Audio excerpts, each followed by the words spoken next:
Well, hey everybody, it's Sandy, and welcome back to my channel dedicated to helping you advocate for your own health, one topic at a time. So today is Sunday, it's day 8, and I have my second negative test, actually my fourth, because for those of you who've been following along, I on Friday was day 6, and I did one test, and I thought, do I imagine a line? Maybe, I don't know. So I did a second test, they were both negative. And then today, I did a test and it was negative. Couldn't even imagine a line. But then I thought to myself, I just blew my nose, and maybe I wiped away any of the secretions that might be carrying some viral fragment. I mean, just crazy. So I waited a little while until I felt like I had to blow my nose again, and then I did another test. So I have 4 negative tests now. It's a waste of money, but I really wanted to be sure. So anyway, I am going to unmask as per the CDC's well, for lack of a better word, I guess the recommendation is that if you want to unmask prior to day 10, that you have 2 negative tests 48 hours apart. So I know some people are going to jump all over me about that, but A, I think it's almost impossible. I think it is impossible that I'm infectious at this point, just with that many negative tests in a 48-hour period. Um, and I'm being probably 100 and probably 500% more careful than like almost like 99% of the people out there at this point. So yeah, I'm going to unmask. Now, I'm going to continue to mask like, I don't know, forever in places like grocery stores, airports, all kinds of things like that, really crowded places. Am I going to continue to use Enivet? I knew that question's going to come up. Yes, I am. I think that helped. I don't know if it did or not, but um, I haven't gotten flu. I haven't gotten RSV. Don't want to jinx myself. Those things are also more fomite transmitted, not only respiratory, but they are also aerosol. So anyway, I'm going to hope for the best on that. I'm going to hope and pray for no rebound and nothing long. Um, Today, how I'm feeling, so I'm just tired. Like, I feel like I'm fine. I expect to have that stuff for a long time. That's just me when I get any kind of a respiratory thing, and it's much more mild than when I get like a regular cold. Um, I just feel real tired though. Like, it doesn't take a lot for me to take it, just any little thing takes a lot out of me. Now, part of that is I got on the scale this morning and I realized I lost 9 pounds. I'm like, "How is that possible?" I mean, I kind of thought, "Okay, 3, 4 pounds," like, my clothes felt a little bit loose, but, like, 9 pounds, I mean, that might alone explain why I feel a little bit run down, and I anticipate that I'll be, making up for lost time on that and eating, good quality things and probably, that's a lot of that might be fluid shifting, although I don't feel particularly dehydrated.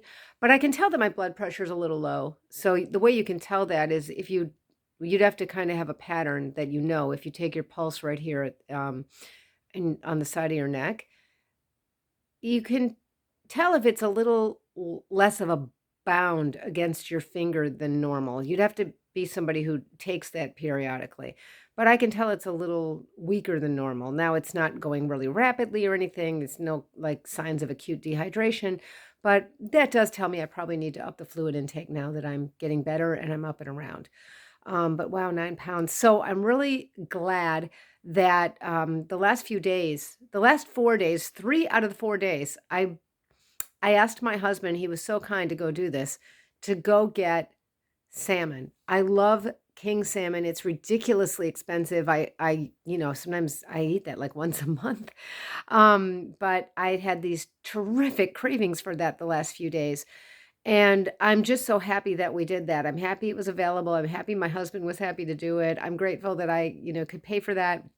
I haven't really been cooking, so I mean, it's still cheaper than probably ordering out Uber Eats by the time you're done with all the fees and everything, and much more nutritious. So, each day we got like 12-ounce piece of Alaskan king salmon and some vegetables for roasting, and I would put it all on a big sheet pan with foil, so it was real easy cleanup, and I would just roast that in the oven, and it was just an amazing meal.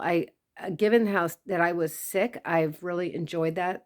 like I said, the last 3 out of 4 nights. The other night, we took something out of the freezer that I had made previously, and that was like a tofu with mixed mushrooms. So that's with ginger and garlic and stuff. That's also, pretty um, good on the health scale. But I think that salmon with all that protein and all that anti-inflammatory omega-3, I would be shocked if that hasn't really helped me a lot. So given that I've lost all this weight, I'm really glad that I at least, had these high protein anti-inflammatory meals the last few days.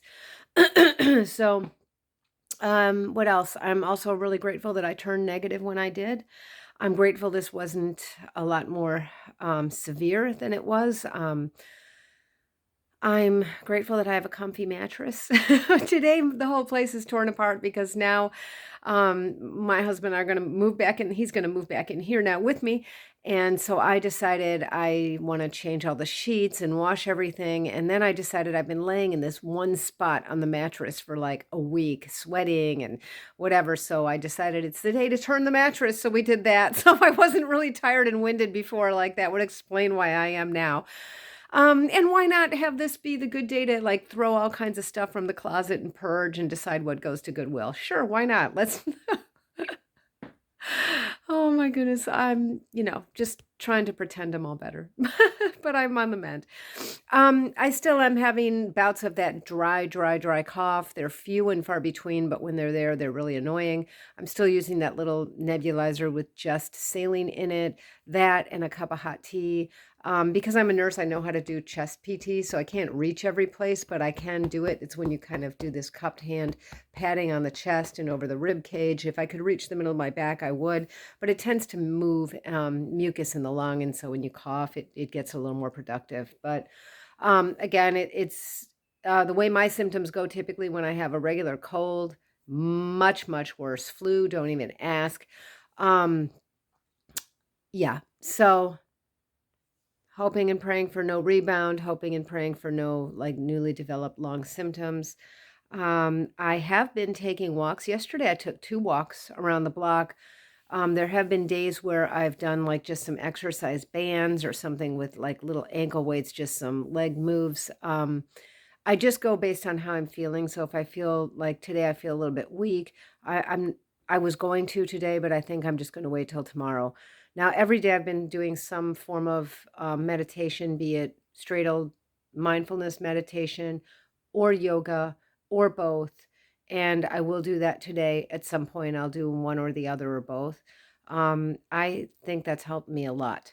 That is a way to stimulate the parasympathetic nervous system, which is the opposite of fight and flight. It's the one that's very calming, and it's the state in which healing and repair of damage takes place.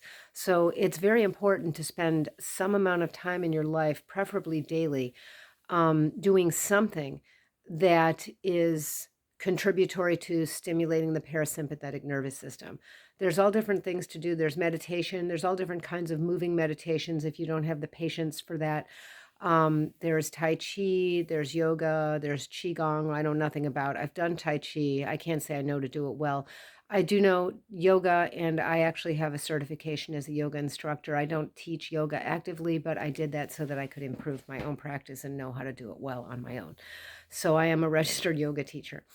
Um, and I do plain old mindfulness meditation. There's also different things you can do in the way of like humming and learning how to make a vibration in your throat that stimulates the vagus nerve. There's different kinds of massages you can do along your around your skull to stimulate the vagus nerve, ears. Maybe sometime I'll do a video on that, but I really believe that spending at least 20 and most days 40, because I do 20-minute yoga workouts, I do 20-minute meditations. So on the days I've done both, it's 40. On the days I did only one, 20. So I think spending 20 to 40 minutes a day this past week in a deliberate parasympathetic state has definitely helped me.